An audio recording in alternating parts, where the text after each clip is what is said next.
താലി. രചന അവതരണം നന്ദുവച്ചു കൃഷ്ണ.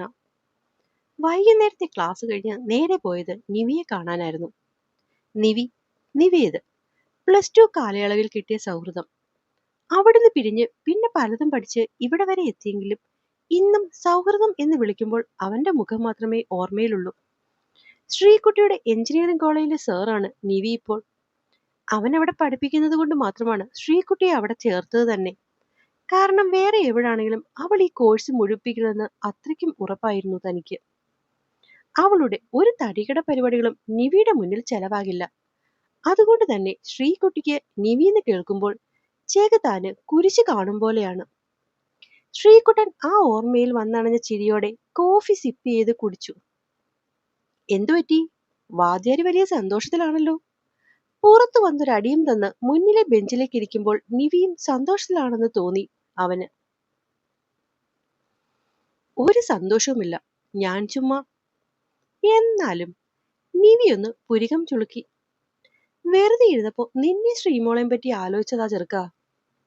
നിനക്ക് ഈ ലോകത്ത് വേറെ ആർക്കിപ്പോ എന്നെ പറ്റി ആലോചിക്കാനില്ല അല്ലേടാ? നിവി പെട്ടെന്നാണ് ദേഷ്യപ്പെട്ടത്. അത് പ്രതീക്ഷിച്ച പോലെ ശ്രീ ചിരിയോടെ കോഫി പതിയെ സിപ്പ് ചെയ്തുകൊണ്ടിരുന്നു. ചിരിക്കുന്നോടാ? നിന്റെ ആ പെങ്ങളുണ്ടല്ലോ. അതെ, പെങ്ങളുണ്ട്. നിനക്കറിയാലോ. ഊവേടാ, എനിക്കറിയാം. എനിക്കേ അറിയൂ ഇങ്ങനൊരു സാധനം. എന്താ നിവി, അവള് വീണ്ടും വല്ല കുഴപ്പം ഒപ്പിച്ചോ? വീണ്ടുമോ? അവള് കുഴപ്പം മാത്രമല്ലേ ഉണ്ടാക്കുന്നുള്ളൂ. ഏത് കാലത്താണോ ആവോ നിന്നെ കേട്ട് ആ അമിട്ടിന് തീ കൊളുത്താൻ എനിക്ക് തോന്നിയത്. നിവി തലയ്ക്ക് കൈയും കൊടുത്ത് ഒരു നിമിഷം അങ്ങനെയിരുന്നു. നിവിയുടെ ഭാവങ്ങളും എക്സ്പ്രഷനും കണ്ട് ശ്രീ അറിയാതെ ചിരിച്ചുപോയി. ശ്രീ, നീ നിർത്തുന്നുണ്ടോ? അല്ലേൽ പെങ്ങൾക്ക് കൊടുത്തതിന്റെ ബാക്കി നിനക്ക് ഞാൻ വെച്ചിട്ടുണ്ട്. അത് ഞാൻ നിനക്കങ്ങ് തന്നു തീർക്കും. ഓക്കെ ഓക്കെ, നിർത്തി ഞാൻ. ശ്രീ അവസാനം പരാജയം സമ്മതിച്ച പോലെ കൈ ഉയർത്തി. സാധാരണ എന്തെങ്കിലും കാര്യമായൊരു കാര്യം വരുമ്പോഴാണ് ചായ കുടിച്ചതിന് ശേഷമുള്ള ഈയൊരു നടപ്പ്. ശ്രീ, എന്താടാ, കുറച്ചു നേരമായല്ലോ ഈ നടപ്പ് തുടങ്ങിയിട്ട്. എടാ സ്നേഹ.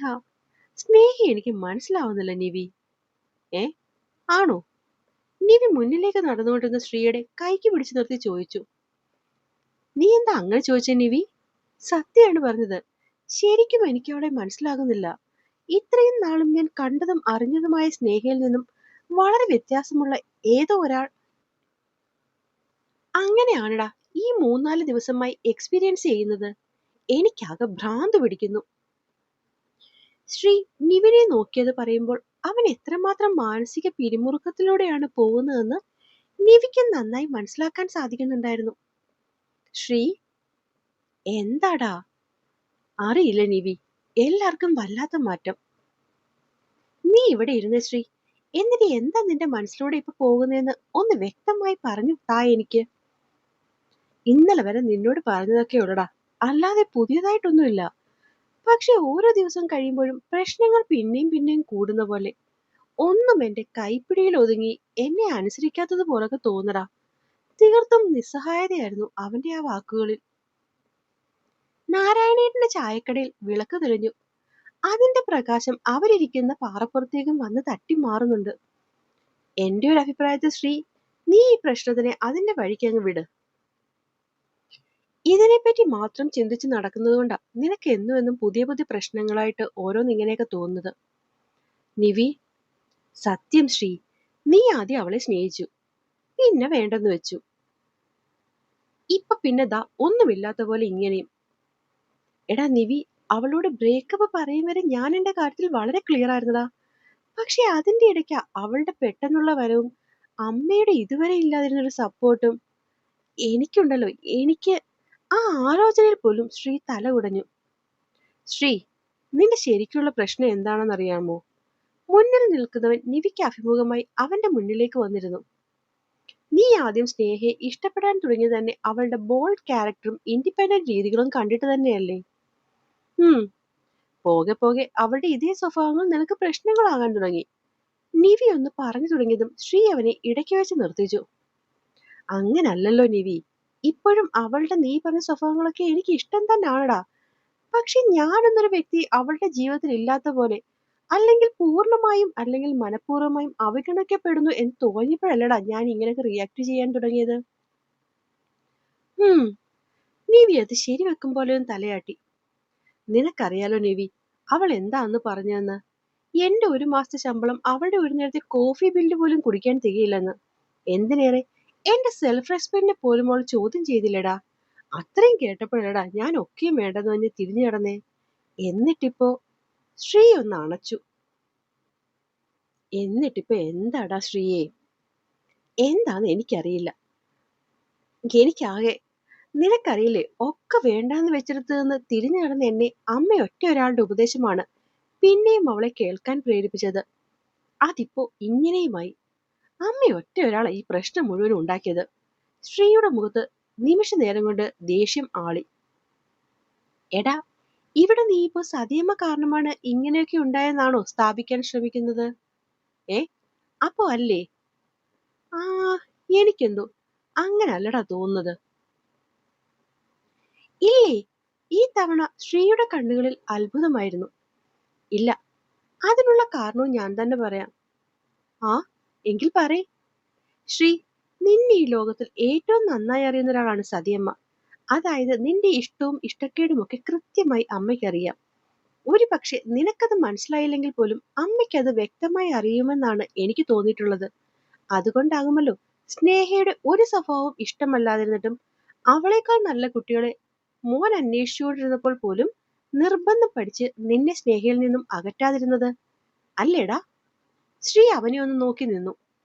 നീ എന്താ ഇങ്ങനെ നോക്കുന്നേ? സതിയമ്മ നിന്നോട് സ്നേഹയെ ഉപേക്ഷിക്കണമെന്ന് തീർത്തു പറഞ്ഞിരുന്നെങ്കിൽ നീ സ്നേഹയെ ജീവിതത്തിലേക്ക് ക്ഷണിക്കുമായിരുന്നോ? അവൻ ഒരു നിമിഷം നിർനിമേഷനായി. നീ ചെയ്യില്ല, നിനക്ക് പറ്റില്ല. കാരണം നിനക്ക് നിന്റെ അമ്മയെ അത്രത്തോളം ഇഷ്ടമാണ്. അത് സായമ്മയ്ക്കും നന്നായിട്ട് അറിയാം. അങ്ങനെ ഇരുന്നിട്ടും നീ സ്നേഹയെ ഇഷ്ടപ്പെട്ടിരുന്നെങ്കിൽ അവൾ നിനക്ക് അത്രയും കാര്യമായിരിക്കുമെന്ന് ആ അമ്മ മനസ്സിന് അറിയാമായിരുന്നു. അതുകൊണ്ടാകും, അതുകൊണ്ട് മാത്രമാകും അമ്മ അവൾക്ക് പറയാനുള്ളത് കേൾക്കാനായി നിന്നോടൊരു അവസരം ആവശ്യപ്പെട്ടത്. എന്നാലും നിവി, അന്ന് അത്രയും വലിയൊരു കാര്യം സംഭവിച്ചിട്ടല്ലേ ഞാൻ അങ്ങനെ ഒരു തീരുമാനമെടുത്തത്. അപ്പോ അമ്മയ്ക്ക് അത് മാത്രം ചിന്തിച്ചാൽ പോരായിരുന്നോ?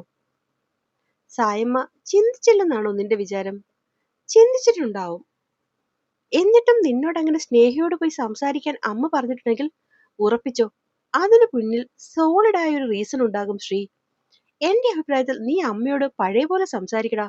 നീയും സായമ്മയും കൂടി സംസാരിച്ചാൽ തീരാതെ എന്ത് പ്രശ്നമാടാ നിന്റെ ലൈഫിലുള്ളത്? So speak up man. ഈ പ്രശ്നവും സോൾവ് ആകും. നിവി ഒന്ന് ചിരിച്ചുകൊണ്ട് അവളുടെ തോളിൽ തട്ടി. അത് ചെരിയെന്ന പോലെ ശ്രീയും തിരിച്ച് ചിരിച്ചു. നിവി പറഞ്ഞത് ശരിയാണ്. തന്റെ അമ്മയ്ക്ക് മുകളിൽ ആർക്കും തന്നെ സഹായിക്കാൻ പറ്റില്ല. അവനൊന്ന് കണ്ണടച്ച് പാറപ്പുറത്തേക്ക് കിടന്നു. ഇളം തെന്നൽ ഇപ്പോൾ അറിയാൻ പറ്റുന്നുണ്ട്. സ്നേഹയിടയിലേക്ക് വരും മുന്നേ തന്റെ എല്ലാ പ്രശ്നങ്ങളും തീർത്തിരുന്നത് സതിയമ്മയാണ്. പിന്നെ ശ്രീ, ആ ഡാ ശ്രീ, എന്താടാ? എടാ എനിക്ക് തോന്നുന്നേ. നീ ഒന്ന് എഴുന്നേറ്റിരുന്നേ. എനിക്ക് തോന്നുന്നു. നിവി ശ്രീയെ പിടിച്ച് നേരെ ഇരുത്തി. എടാ, സതിയമ്മ അവളോട് നിന്നെ കാര്യം പറയാൻ വിട്ടത് വേറൊന്നുകൊണ്ടുമാകില്ല. നിനക്കൊരു അളിഞ്ഞ സ്വഭാവമുണ്ടല്ലോ. ശ്രീ ഒന്ന് പുരികം ചൊളിച്ചു. എന്തിനാ ഇങ്ങനെ നോക്കുന്നേ? ഞാൻ പറയാം. നിനക്ക് പണ്ട് മുതലുള്ളൊരു സ്വഭാവമില്ലേ? ദേഷ്യം വരുമ്പോൾ ആ വാശിക്ക് എന്തെങ്കിലും ഒരു തീരുമാനം എടുക്കും. എന്നിട്ടോ ആ ദേഷ്യം മാറിക്കഴിയുമ്പോൾ അന്നെടുത്തു പോയ തീരുമാനം തെറ്റായിരുന്നു എന്ന് നിനക്ക് തന്നെ മനസ്സിലാവും. അപ്പൊ പിന്നെ അത് സമ്മതിച്ചു ഒക്കെ അറിഞ്ഞിട്ടും ഞാനും സായമ്മയും അച്ഛനുമൊക്കെ നിന്നെ എന്തുകൊണ്ട് ശരിയും തെറ്റും പറഞ്ഞു തന്ന് തിരുത്തിയില്ലെന്ന് പറഞ്ഞ് നീ ഞങ്ങളുടെ മേലെ കുതിര കയറും. എന്നിട്ട് നീ ഞങ്ങളുടെ പിറകെ വരും. ഒരു പക്ഷെ അമ്മ ഈ തവണയും നിന്റെ ഈ തീരുമാനം ദേഷ്യത്തിന്റെ പുറത്ത് എടുത്തതാകുമെന്ന് കരുതിയിട്ടാണെങ്കിലോ? ചിലപ്പോ അതൊരു കാരണമായിക്കൂടെ? നീവി അവന്റെ കണ്ണിലേക്ക് നോക്കി ചോദിച്ചു. ശരിയാണ്, ഈ നിമിഷം വരെ ഇങ്ങനൊരു ആംഗിളിൽ ചിന്തിച്ചിരുന്നില്ലെങ്കിലും നീവി ഇപ്പൊ പറഞ്ഞത് പൂർണ്ണമായി തള്ളിക്കളയാൻ പറ്റില്ല. ചില നേരങ്ങളിൽ താൻ സ്വന്തം തെറ്റുകൾ മറ്റുള്ളവരുടെ മുകളിൽ പഴിയാക്കി പരാതി പറയാറുണ്ട്. അവൻ അതൊക്കെ ആലോചിച്ചുകൊണ്ട് കണ്ണടച്ച് അതുപോലെ കിടന്നു. എന്തായാലും വീട്ടിൽ പോയി അമ്മയെ സംസാരിക്കണമെന്ന് അവൻ ആ നിമിഷം ഉറച്ചിരുന്നു. അമ്മ, ഹാ, നീ എന്താ അവിടെ നിന്നെ? കേറി വാ. ശ്രീ കട്ടിലിലേക്ക് കയറി അമ്മ വായിച്ചുകൊണ്ടിരുന്ന ബുക്ക് സൈഡിലേക്ക് മാറ്റി വെപ്പിച്ചുകൊണ്ട് കൈകൾ അവന്റെ മുടിയിഴകളിലേക്ക് വെച്ചു കൊടുത്തു. സതി ഒന്ന് ചിരിച്ചുകൊണ്ട് തല പതിയെ മസാജ് ചെയ്യാൻ തുടങ്ങി. അതിന്റെ സുഖത്തിൽ അവന്റെ ഇമകൾ പതിയെ അടഞ്ഞു. അമ്മ, നിവി എന്നെ വിളിച്ചിരുന്നു ശ്രീ. ബാക്കി അവൻ പറയുന്നതിന് മുൻപായി സതി അവനോട് സംസാരിക്കാൻ തുടങ്ങി. മോനോട് സ്നേഹമായി സംസാരിക്കാൻ പറയാൻ അമ്മയ്ക്ക് അമ്മയുടേതായ ഒരുപാട് കാരണങ്ങൾ ഉണ്ടായിരുന്നു ശ്രീ. അതിൽ ഏറ്റവും പ്രധാനം, മോൻ അന്നൊരു തീരുമാനമെടുത്തത് ദേഷ്യത്തിന്റെ പുറത്തായിരുന്നു.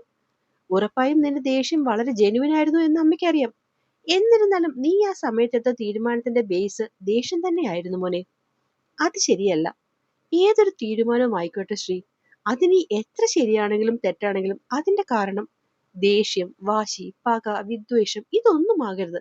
കാരണം അങ്ങനെ എടുക്കുന്ന തീരുമാനങ്ങളിൽ പലതും കാലചക്രത്തിന്റെ ചക്രത്തിൽ സ്ഥായി രൂപത്തിൽ തന്നെ നിലനിന്നു എന്ന് വരില്ല. നിശ്വാസത്തിന്റെ വീചികൾ മാത്രമായ നിമിഷങ്ങൾ. മനസ്സിലാകുന്നുണ്ടോ നിനക്ക്? പിന്നെ ഈ റിലേഷനിൽ നീ ഒരാൾ മാത്രമായിരുന്നില്ല ശ്രീ, സ്നേഹയും ഉണ്ടായിരുന്നു. അപ്പോ ഒരു വേർപിരിയൽ ഉണ്ടാകുമ്പോൾ അവനവന്റെ പക്ഷം വെക്കാൻ രണ്ടുപേർക്കും തുല്യ അവകാശം ഉണ്ടാവേണ്ടേ? അതിലും വലിയ വേറൊരു കാര്യം. ശ്രീയുടെ മുടിയുടെ തുമ്പ് വരെ ഒന്ന് വലിച്ചു. അമ്മ! അവൻ വേദന കൊണ്ട് ചാടി എഴുന്നേറ്റു. നിന്റെ ഈ പ്രാന്തൊക്കെ കഴിഞ്ഞ് ഞങ്ങൾ പറയുന്ന ഏതെങ്കിലും ഒരു കൊച്ചിനെ കേട്ടിട്ട് അയ്യോ ഇവൾക്ക് സ്നേഹയുടെ പൊക്കമില്ല, കഴിവില്ല, തന്റെ ഇടമില്ല, സ്നേഹ തന്നെ മതിയായിരുന്നു, നിങ്ങൾക്ക് എന്നെ അന്നൊന്ന് ഉപദേശിച്ചുകൂടായിരുന്നു എന്ന ചോദ്യം ഭാവിയിൽ ഉറപ്പായും നിന്റെ അടുത്ത് നിന്ന് വരും. അതറിഞ്ഞു വെച്ചോണ്ട് നിന്നെ ഞങ്ങൾ നിന്റെ ഇഷ്ടത്തിന് വിടുമടാ, അല്ലേ ഏട്ടാ? വാതിലിൽ അമ്മയുടെയും മോന്റെയും ബഹളങ്ങൾ നോക്കിയിരുന്ന നീലനെ നോക്കി സതി അഭിപ്രായം പോലെ ചോദിച്ചു. പിന്നല്ലേ, നിലനിൽപ്പ് ആവശ്യം ബിഗിലേ. നീലനും അവർക്കൊപ്പം കൂടി. 3-4 ദിവസമായി അനുഭവിച്ചു കൊണ്ടിരുന്ന സകല സംഘർഷങ്ങളും ആ അമ്മ മടിത്തട്ടിൽ ഉപേക്ഷിച്ചിട്ട് ശ്രീ സതിയുടെ നീലന്റെ ഒപ്പം കൂടി മനസ്സ് തുറന്ന് ചിരിച്ചുകൊണ്ട് തന്നെ. മിത്തു, മോൾ അവിടെ തന്നെ ഇരുന്നോ, അച്ഛൻ ഇപ്പം എമർജൻസിയും കൊണ്ട് വരാം. കുറച്ചു മുന്നേ സിറ്റ് ഔട്ടിൽ വെച്ചതെടുക്കാൻ മിത്തു പുറത്തേക്ക് ഇറങ്ങിയതും കറണ്ട് പോയതും ഒത്തിരുന്നു. അച്ഛമ്മ ഹാളിൽ നിന്ന് മിത്തു പുറത്താണെന്ന് വിളിച്ചു പറയുന്നത് കേട്ട് സന്തോഷ് അടുക്കളയിൽ നിന്ന് ഉറക്ക വിളിച്ചു പറഞ്ഞുകൊണ്ട് പുറത്തേക്ക് നടന്നു. ദേവൂട്ടൻ എവിടെ അമ്മേ? അവൻ ശ്രീമോളെയും കൂട്ടി നാളത്തെ ഏതോ പ്രോജക്റ്റ് ചെയ്യുന്നു. അവിടെ ടേബിളിൽ എമർജൻസി ഉണ്ടടാ, നീ മോളുടെ അടുത്തേക്ക് ചെല്ല്. അവിടെ വിളക്കിന്റെ വെട്ടമുണ്ടമ്മേ, പുറത്ത് നിലാവും. മാനത്ത് മഴക്കോള് കണ്ടല്ല അപ്പൊ പോകും കറണ്ട്, അച്ഛമ്മ ആരോടൊന്നില്ലാതെ പറഞ്ഞു. മഴക്കോളല്ലമ്മേ, മഴ പെയ്തു തുടങ്ങി. കയ്യിലിരുന്ന എമർജൻസി അവിടെ വെച്ചിട്ട് സന്തോഷ് പുറത്തേക്ക് നടന്നതും തടിയുടെ സ്റ്റൂളിൽ പോയി കാലിടിച്ചു. അമ്മോ! എന്താ മോനെ? ഒന്നുമില്ലമ്മേ, മുട്ടുപോയെന്നിടിച്ചു. അതേസമയം പുറത്ത് സോപാനക്കാട്ടിലിരുന്ന് വിളക്കിന്റെ വെട്ടത്തിൽ ചാറ്റൽ മഴയിലേക്ക് നോക്കിയിരുന്ന മിത്തുവിന് പുറകിൽ ഒരു നിഴലനക്കം പോലെ തോന്നി. നെഞ്ചൊന്ന് കാളി പെട്ടെന്ന് അവൾ തിരിഞ്ഞതും ആകാശം മിന്നൽ വീഴ്ത്തിയതും ഒരുപോലെ ഇരുന്നു. പേടിയോടെ കണ്ണുമിഴിച്ചു നോക്കുന്നവളുടെ നെറുകയിൽ മാഞ്ഞു തുടങ്ങിയ ഭസ്മക്കുരയിലാണ് അവന്റെ കണ്ണുകൾ ആദ്യം പോയി ഉടക്കിയത്. മനോഹരമായ ഒരു പുഞ്ചിരി കടമെടുത്ത ആ ചൊടികളിലേക്ക് പറന്നെടുത്തി. കണ്ണുകൾ വിടർന്നു. സന്തോഷം കൊണ്ട് മനസ്സ് പാറി പറന്നു തുടങ്ങി.